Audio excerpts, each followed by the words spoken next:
অবশেষে বহুল কাঙ্ক্ষিত জুলাই ঘোষণাপত্র দিলেন প্রধান উপদেষ্টা ডক্টর মোহাম্মদ ইউনূস। জানালেন, নির্বাচিত সরকার তফসিলের মাধ্যমে ছাত্র গণ অভ্যুত্থানকে দেবে রাষ্ট্রীয় ও সাংবিধানিক স্বীকৃতি। জুলাই শহীদদের ঘোষণা দিয়েছেন জাতীয় বীর হিসেবে। হতাহতদের পরিবার পাবেন আইনি সুরক্ষা। বিকেলে জাতীয় সংসদ ভবনের দক্ষিণ প্লাজায় জুলাই ঘোষণাপত্র ঘোষণা অনুষ্ঠানে ডক্টর ইউনূস আরও বলেন, সংস্কার শেষে যুক্তিসঙ্গত সময়ে অবাধ ও সুষ্ঠু নির্বাচন আয়োজনে সরকার প্রতিশ্রুতিবদ্ধ। আশা, সে নির্বাচনের মধ্য দিয়েই প্রতিষ্ঠিত হবে তারুণ্যের কাঙ্ক্ষিত গণতন্ত্র। সরকারের মাননীয় প্রধান উপদেষ্টা সকল রাজনৈতিক দলের প্রতিনিধিদের নিয়ে জাতীয় সংসদ ভবনের দক্ষিণ প্লাজায় প্রবেশ করেন অন্তর্বর্তী সরকারের প্রধান উপদেষ্টা ডক্টর মোহাম্মদ ইউনূস।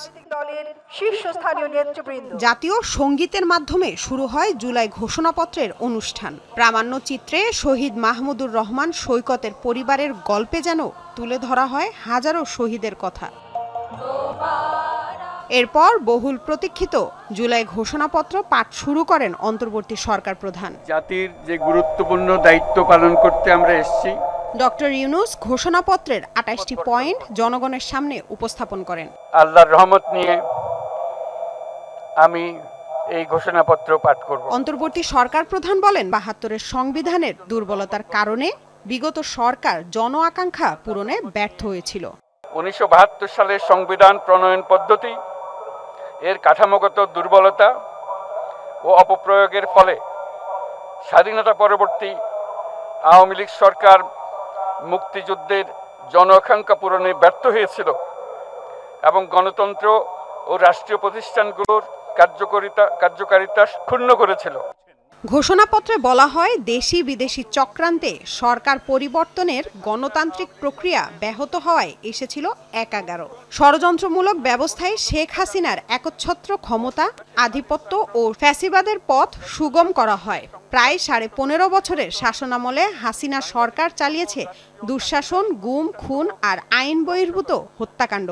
১১-র মতো ষড়যন্ত্রমূলক ব্যবস্থার মাধ্যমে বাংলাদেশে শেখ হাসিনার একচ্ছত্র ক্ষমতা, আধিপত্য এবং ফ্যাসিবাদের পথ সুগম করা হয়। সর্বস্তরের জনগণ গত প্রায় ১৬ বছর যাবৎ নিরন্তর গণতান্ত্রিক সংগ্রাম করে জেল জুলুম, হামলা মামলা, গুম খুন ও বিচার বহির্ভূত হত্যাকাণ্ডের শিকার হয়। অবৈধভাবে ক্ষমতা দখলে রাখতে আওয়ামী লীগ সরকার ৩টি প্রহসনের নির্বাচনে মানুষকে ভোটাধিকার বঞ্চিত করে। সে ধারা পরিবর্তন করে সব রাষ্ট্রীয় ও সাংবিধানিক প্রতিষ্ঠানের গণতান্ত্রিক সংস্কারের কথা বলা হয়। সেই সাথে করা হবে রাষ্ট্রীয় সম্পদ লুণ্ঠনের উপযুক্ত বিচার। আওয়ামী লীগ সরকার ৩টি প্রহসনের নির্বাচনে এর জাতীয় সংসদ নির্বাচন এদেশের মানুষকে ভোটাধিকার ও প্রতিনিধিত্ব থেকে বঞ্চিত করে। ফ্যাসিবাদী শাসনের পুনরাবৃত্তি রোধ, আইনের শাসন, অর্থনৈতিক ও সামাজিক ন্যায় বিচার নিশ্চিত করার লক্ষ্যে নিয়মতান্ত্রিক উপায়ে বিদ্যমান সংবিধান ও সকল রাষ্ট্রীয় সাংবিধানিক প্রতিষ্ঠানের গণতান্ত্রিক সংস্কার সাধনের অভিপ্রায় ব্যক্ত করে। গণহত্যা, মানবাধিকার বিরোধী অপরাধ ও সকল ধরনের নির্যাতন, নিপীড়ন ও রাষ্ট্রীয় সম্পত্তি লুণ্ঠনের অপরাধসমূহের দ্রুত উপযুক্ত বিচারের দৃঢ় অভিপ্রায় ব্যক্ত করছে।